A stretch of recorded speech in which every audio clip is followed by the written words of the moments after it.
everyone. Happy Wednesday. Good afternoon, and welcome to this week's episode of GCC's Georgia Chiro Connection. I'm your host, Dr. Kathy, and today our guest coming to us from Kennesaw, Georgia is Dr. Geno Burch. Hey, Doc. Hello, how are you? I'm doing well, thank you. How are you? Fantastic. I'm so excited to be here and share it, everyone. Well, we appreciate you taking the time to come on. So we're going to jump right in because there's a lot of people that are watching this either live or later that, we're all in practice and or students, we're all thinking about how do we serve? How do we serve our community? How do we serve chiropractic? How do we serve mankind? And so I want to talk with you about how you serve because you're serving in a higher capacity, right? Oh, always. I came from a service business before I became a chiropractor. I was in the wedding business for 10 years, and I did 2,500 weddings. And I used to tell people I took a single man and a single woman, put them together under God. Now I'm working one person, one level down. Now I'm taking man the physical and man the spiritual, helping put him back together under God, right? Change a man, make him a better man. Hopefully that changes a family, change your family enough, change your community. And then we're doing something, right? I keep serving. If they call me back to the table, that's where I go. I truly like to believe I am the send me Lord. If he tells me to go somewhere, that's where I'm going. I'll decide what he wants me to do when I get there. But I'm just always looking for someplace to serve. So it's interesting because a lot of times in chiropractic, people will talk about listening to innate, listening to that something, listening to the voice within.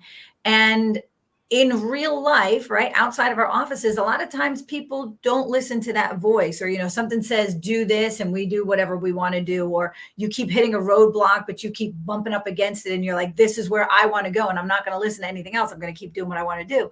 Let's talk a little bit about that, because I know that you've had some experiences in your office where, you don't know why you're there or how you got there, but you're a faithful servant that's just listening and serving. Well, to me, there's two different people in this.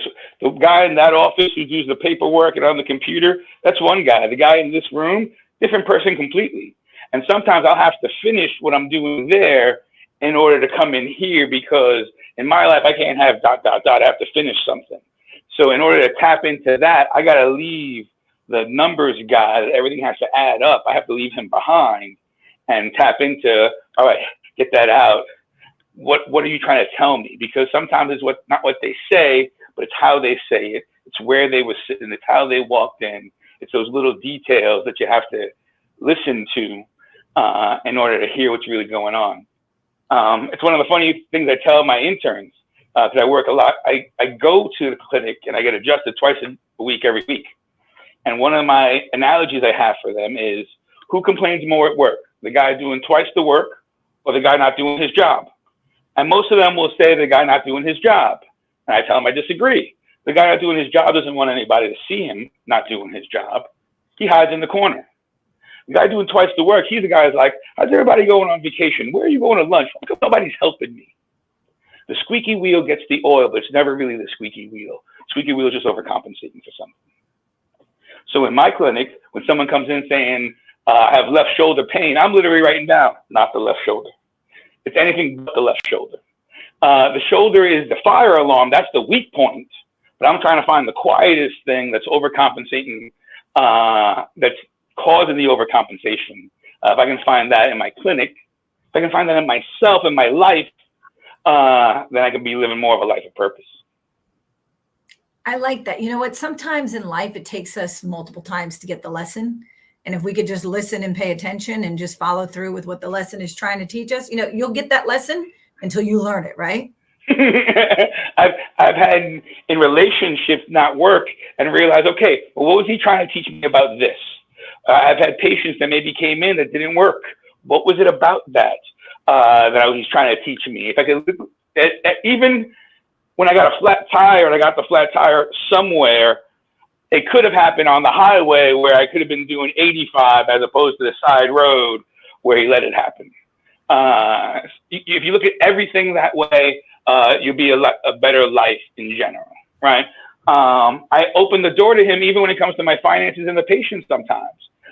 Recently, I had someone who I haven't seen in a while return to the office. She comes on a time when I'm not supposed to be here, doesn't even know where my office is.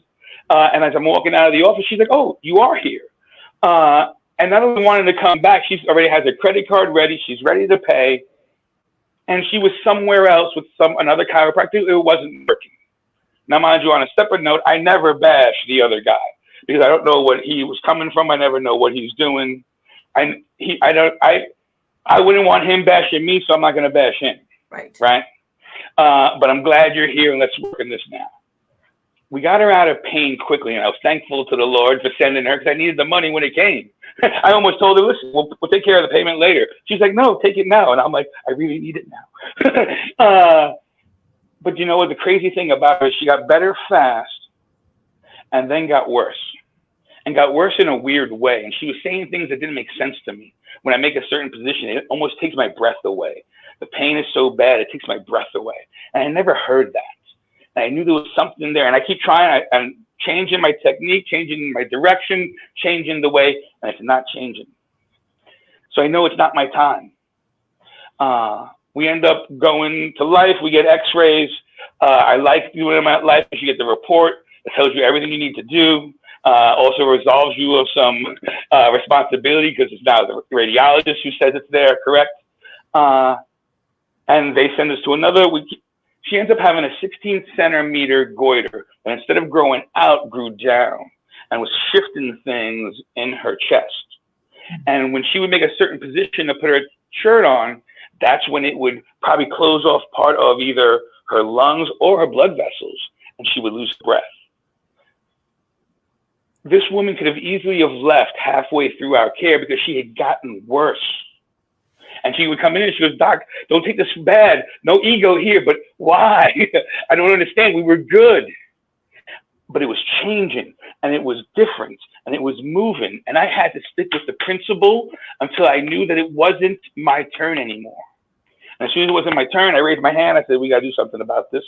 And now that we're on this different path, I've stabilized the pain, but she still knows that she has another step to do.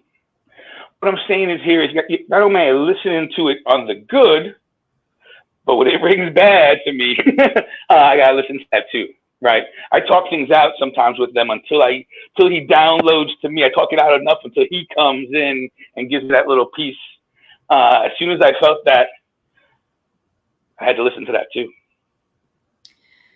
That takes a certain sense of understanding that concept that life doesn't happen to me, it happens for me, right? When things are going on in your world, they're there for a reason. And being able to check your ego and step back and say, you know what, we took her as far as we can. Now it's time to get some other eyes on this and some other specialists to look at this. I mean, that's what we're called to do, right? As doctors, I told my intern on Tuesday, it doesn't take a doctor to adjust the 6 things you see on x-ray for 6 months. That's a mechanic to me. Why are those 6 things still a problem might be a question I want to know at some point. Are things changing, right? A lot of doctors, field doctors, believe the principle, and I'm going to step on some toes here, but if someone tries to adjust your atlas on a different side of you normally have your atlas adjusted, are you stopping them going, what are you doing? You can only adjust my atlas from the left. I've had my atlas adjusted on the left and on the right. I've had techniques that show me someone's atlas can be out on both sides. We talk it, but if someone goes to do it to you, that's where really that rubber meets the road, right? When I get adjusted at the school, I'm never telling the student what I believe they should be seeing. I keep asking them the same question. What do you see? We do something else. What do you see?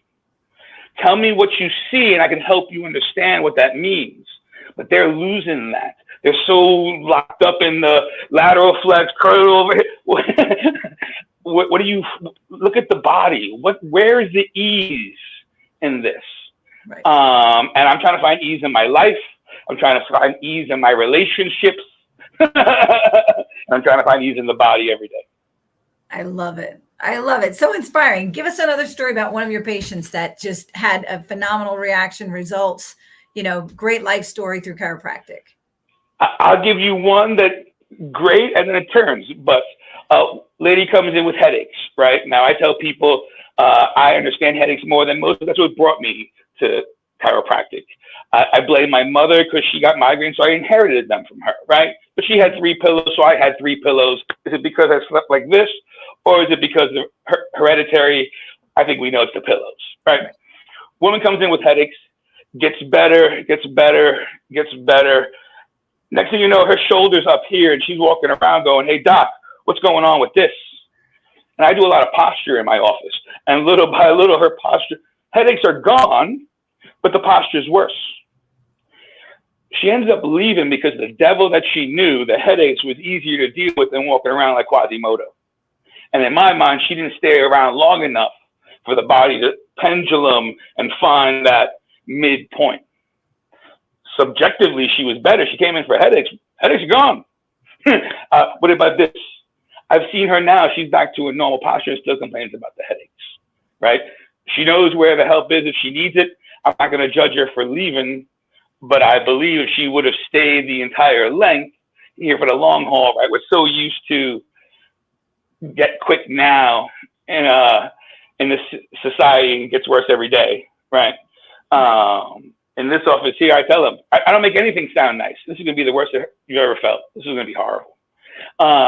If it is horrible, and I said it was horrible, well, the guy's pretty smart. If it's less than horrible, well, it's not too bad.